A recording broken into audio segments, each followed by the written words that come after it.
Agatha Reba, Baji-Bajiji. Saatnya Anda menyimak berita Makassar bersama saya Dana Paramita. Sejumlah berita menarik akan kami sajikan untuk Anda dan berikut 3 berita utama hari ini. Tawon Vespa masuk rumah warga di kawasan Palm Hijau, Kabupaten Pindrang. Tim pemadam sempat kewalahan melakukan pemusnahan. Korban bencana dari 4 kecamatan di wilayah pesisir Kabupaten Pindrang menerima bantuan dari pemerintah daerah. Kapal feri yang berlayar dari Pelabuhan Bira Bulukumba menuju Pelabuhan Pamatata Kepulauan Selayar dihantam angin kencang dan ombak setinggi 2 meter.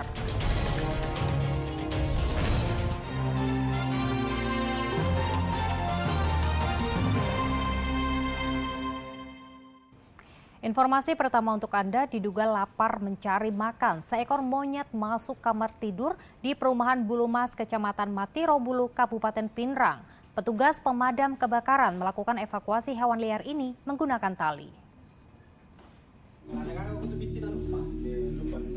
Seekor monyet masuk kamar tidur warga di perumahan Bulumas, Kecamatan Matirobulu, Kabupaten Pindrang. Tim pemadam kebakaran yang menerima laporan segera tiba kemudian melakukan evakuasi.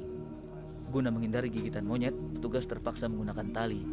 Hewan liar yang diamankan ini akan diserahkan kepada pencinta satwa untuk dipelihara, karena jika dilepaskan, khawatir mengganggu masyarakat.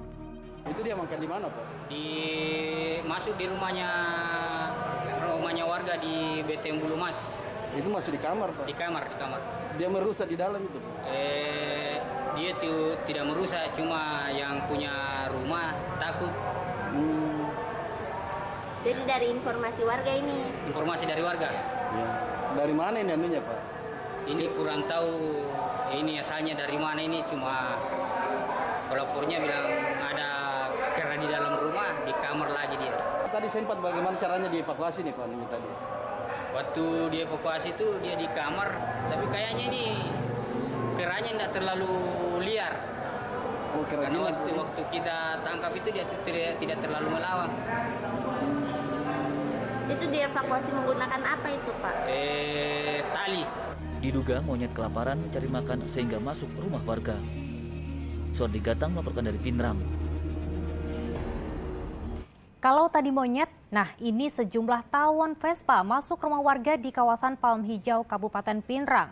Petugas sempat melakukan pemusnahan karena tidak memiliki peralatan lengkap. Tim pemadam kebakaran berupaya memusnahkan sejumlah tawon Vespa yang masuk rumah di kawasan Palem Hijau, Kabupaten Pindrang. Petugas sempat kewalahan memusnahkan tawon Vespa karena tidak memiliki peralatan lengkap. Tawon Vespa bersumber dari sarang di belakang rumah warga. Guna menghindari warga yang diserang tawon Vespa, pemusnahan sarang dilakukan pada malam hari. Ini kenapa dievakuasi malam-malam, Pak? Enggak begini, Pak, kita evakuasi malam-malam karena kita takut. Siapa tahu kayak tadi terbang, ada masyarakat di sekitar di situ, makanya kita inisiatif malam. Titik utanya. Nah, tadi sempat dikejar juga sama Pak ya? Sama induknya itu yang dilepas. Iya, kita sempat kewalahan itu, Pak, karena minimnya peralatan yang kita pakai, jadi kita pakai alat seadanya saja. Jadi kita evakuasi malam, pemikiran begitu, Ji.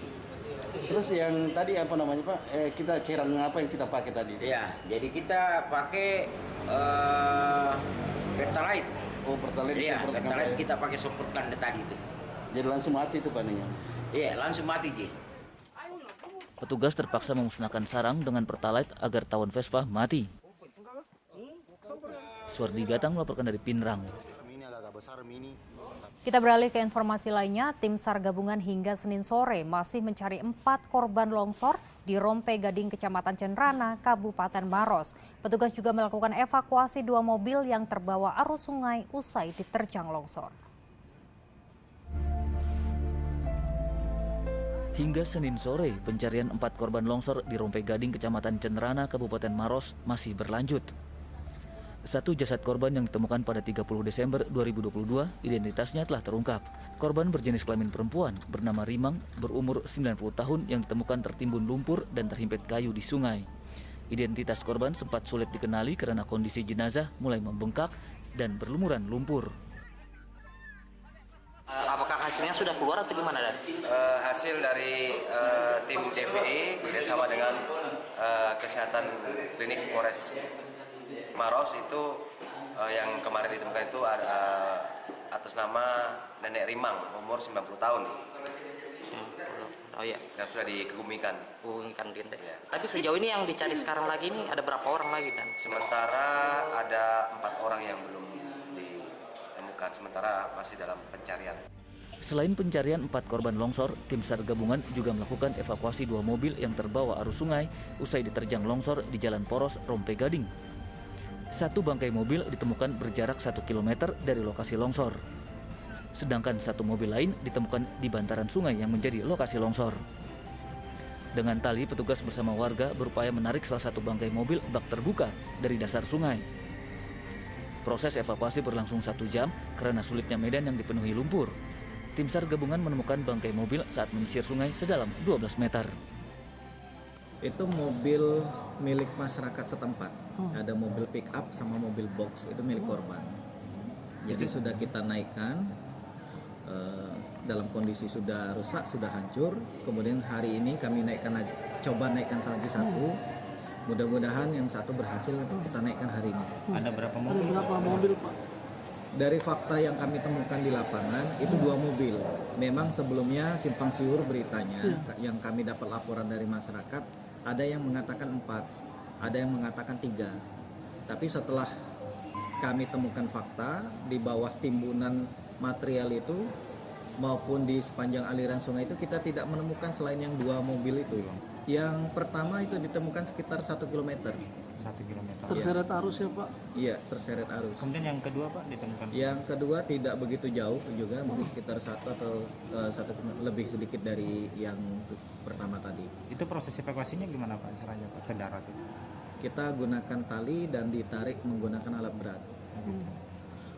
Pak, pada saat dievakuasi, Pak, apakah ada ditemukan korban di dalam mobil sendiri atau gimana? Tidak ada. Itu jadi mobil parkir. 4 korban longsor yang masih dicari bernama Emi umur 47 tahun, Dila umur 16 tahun, Adel umur 12 tahun, serta Celung umur 2 tahun. Petugas memperluas area pencarian ke-4 korban di sekitar lokasi longsor sepanjang Sungai Cenrana. Andi Muhammad Sabdi melaporkan dari Kabupaten Maros. Waspada cuaca ekstrim, sejumlah pohon besar tumbang dihantam angin kencang disertai hujan deras di beberapa wilayah di Sulawesi Selatan. Di Maros, pohon besar tumbang hingga menutup jalan poros pegunungan Kecamatan Cenrana sehingga arus lalu lintas pun macet.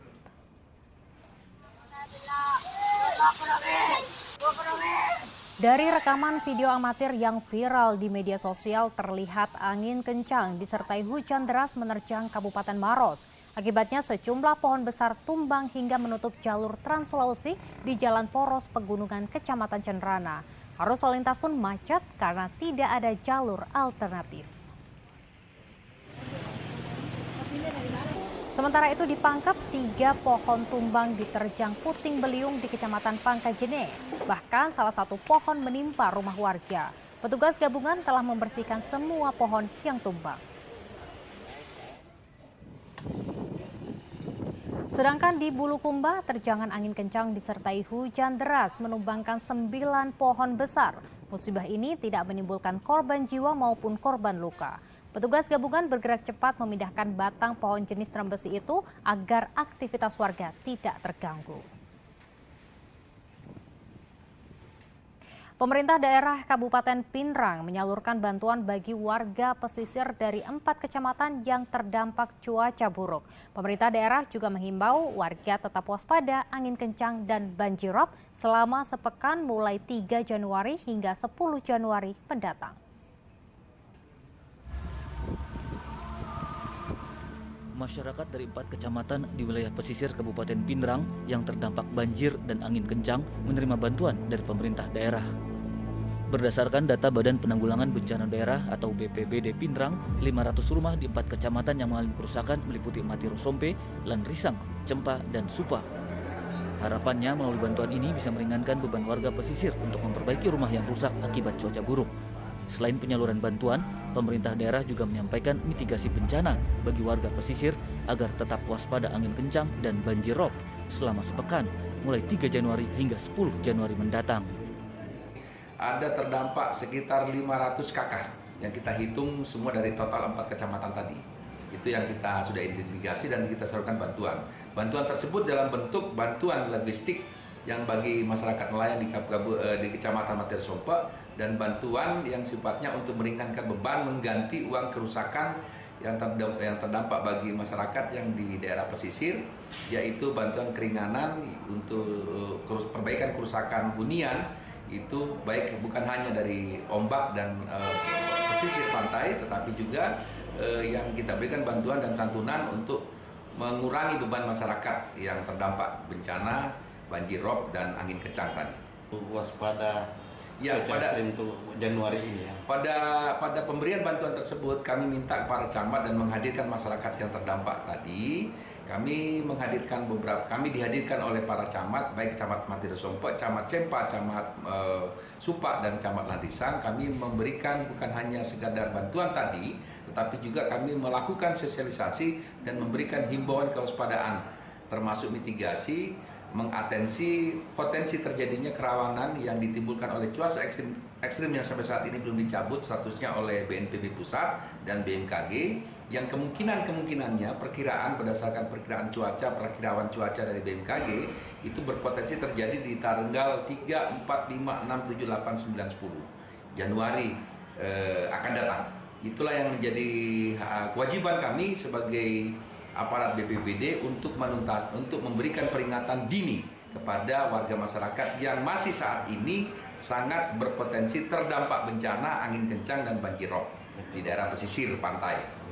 Jadi tetap harus waspada untuk beberapa hari ke depan ini. Harus pada saat ini kita kepada masyarakat menghimbau harus waspada dan siaga dengan potensi-potensi terjadinya bencana alam yang akan mungkin terjadi di tanggal 3 sampai tanggal 10 Januari.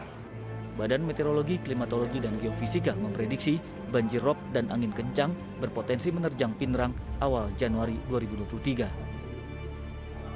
Suardi Gatang melaporkan dari Pinrang.